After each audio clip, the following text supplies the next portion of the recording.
What is going on today, guys? Tomcat here, and today I'm bringing you guys a drift build that I never thought I was going to be able to bring you in Forza 5, and that is a build of the Corvette Stingray, the C7 Stingray, and we all thought that this car was kind of just never going to come, to Forza, and somehow they eventually delivered. It was almost like a really rare thing that Turn 10 actually brought a new car into the game, but I'm really, really glad that it's here, and I'm going to be doing so much with this car. I'll probably end up having, like, 10 of them by the time... Holy crap!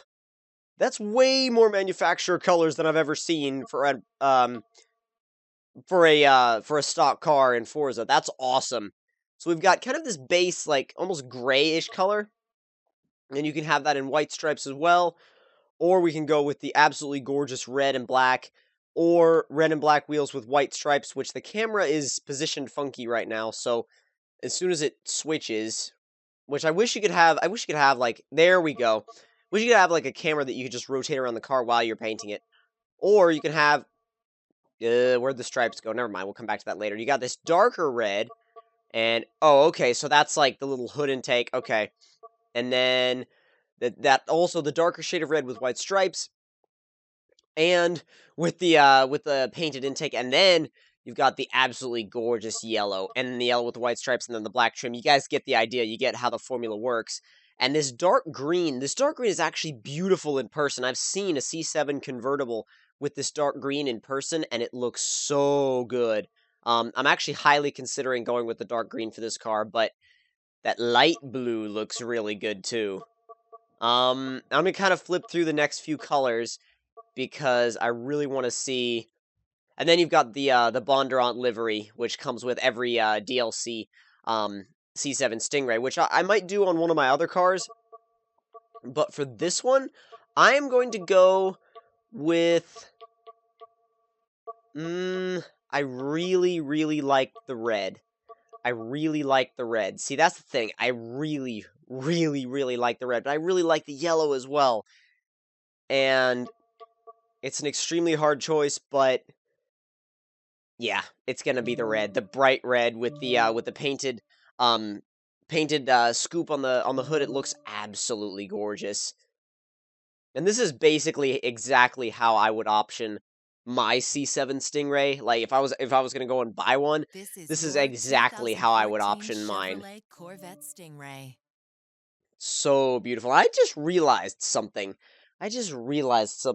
My volume, not the volume that you guys are hearing, but my volume for my actual TV that I'm hearing is extremely low. So I guess I'll just have to work with that. No, I didn't want to go there. Dang, I wanted to go upgrade this thing. Now, as far as the upgrading goes, I'm gonna leave the stock engine. Obviously, we're not gonna swap anything out or anything like that. We'll leave the brakes till later on, till we do some kind of circuit style build. So we've got sport springs and then race springs, which take us way down.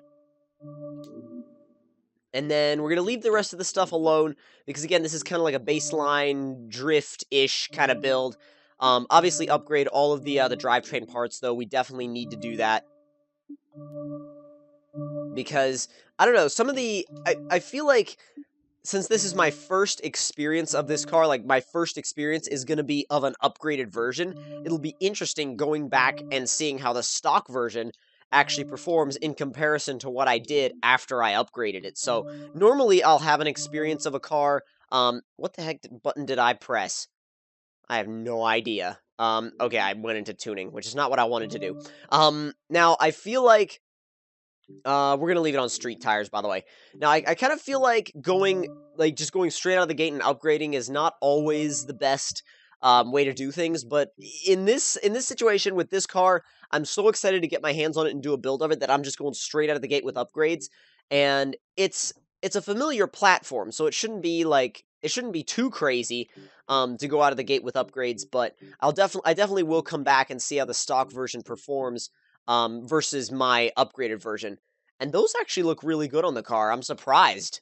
I've never used those on any car before, but they look good on the C7.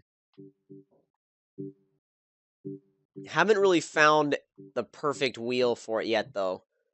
Those kind of jump out at me, but at the same time, they don't. I might come back to those.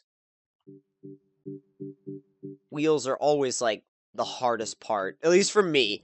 Wheels are always the hardest part.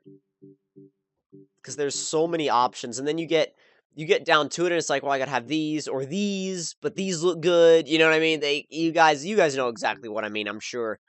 Those look really nice. I think if I actually go back, come on.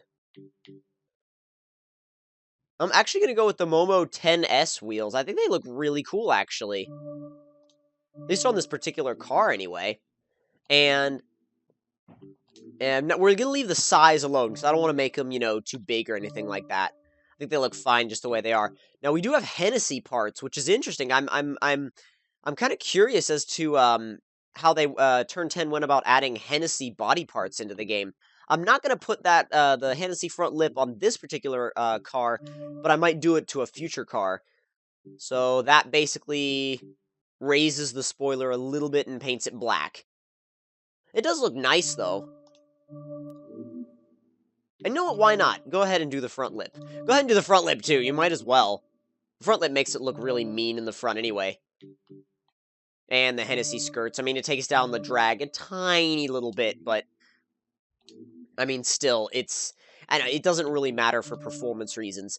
Now, for the forced induction, we could go twin turbos, or we could go with a twin screw supercharger, or a positive displacement supercharger, as they've decided to call it in Forza 5 versus Forza 4, but no! I'm going into... Okay, I pressed X again. See, I've got these old Forza 4 habits coming back to me now. What did I do? Okay, let's see. It's up on the D-pad. That's such a weird way to do it. Twin turbo or supercharged? That's a really hard choice, but since I'll have multiple variants of this car anyway, down the line, I'll probably go ahead and do twin turbos for now, just because I want to see what we can do just power-wise if we just go crazy. And twin turbos, I mean, you can go crazy with a supercharger as well, but if you're going, like, for maximum, you're going to want to go with turbos.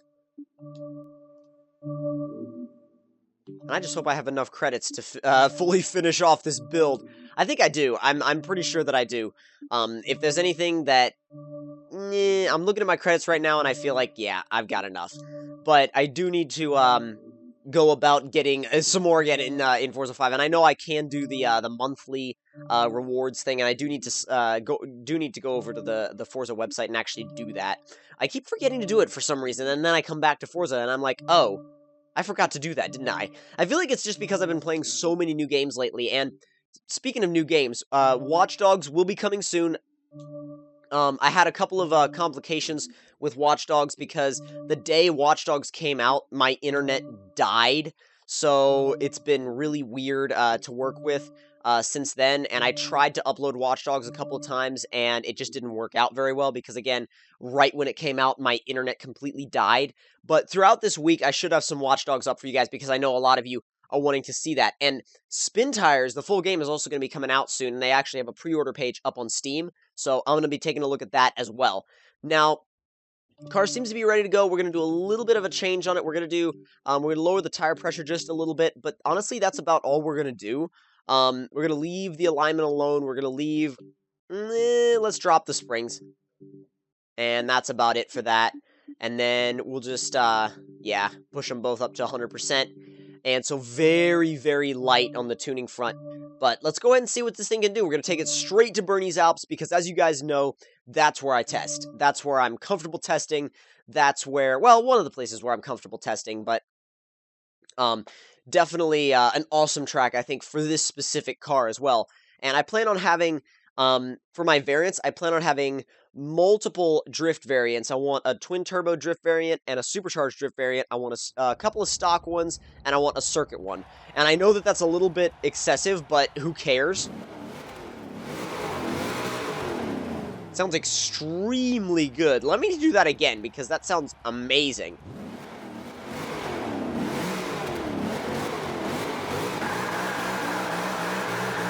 And yeah, that's a complete brake stand.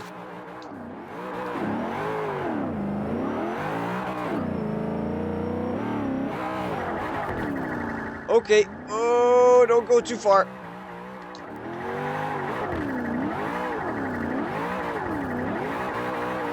There, just keep it in boost.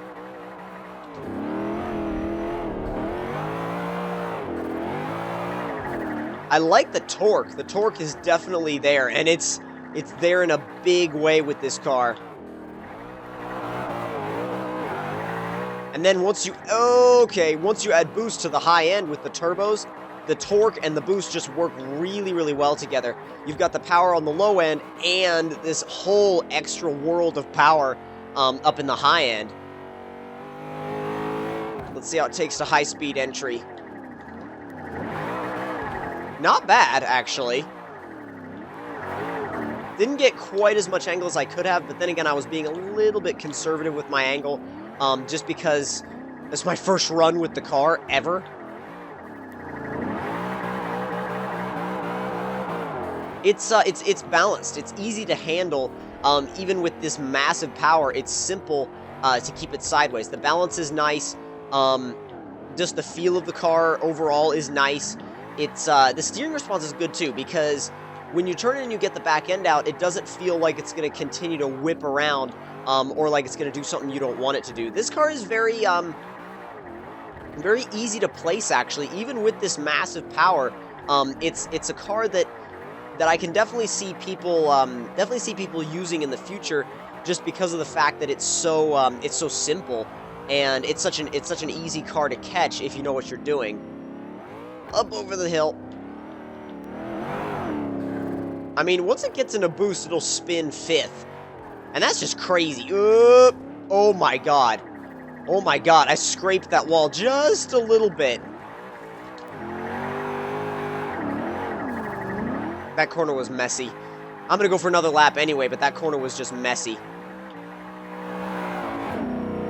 It's easy also to know where the car is. It's a car that, I don't know, for some reason, some cars in Forza, it's very hard to know where they are and, like, to place them.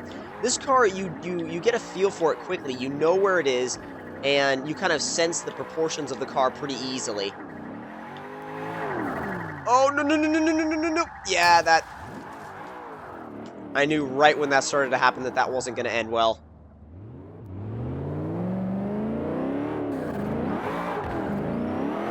Right when it gets just to about 4,000 RPMs is where the boost comes on, and it's like a whole nother world, honestly. I mean, it feels below 4,000 RPMs, it's like a torquey V8. Above 4,000 RPMs, it's just a world of boost. That's pretty much all it is. Above 4,000 RPMs is a world of boost. Go for a little bit more angle this time.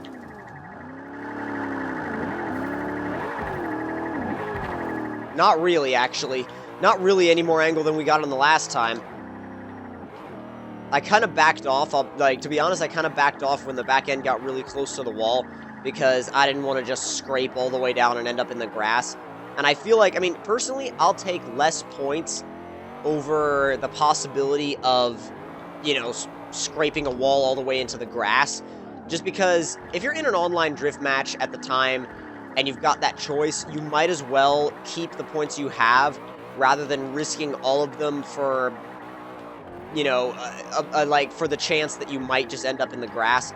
And usually, if you know that, I mean, sometimes I'll risk it, but if you know that you've got, you know, like an 80 or 90% chance of winding up in the grass, it's generally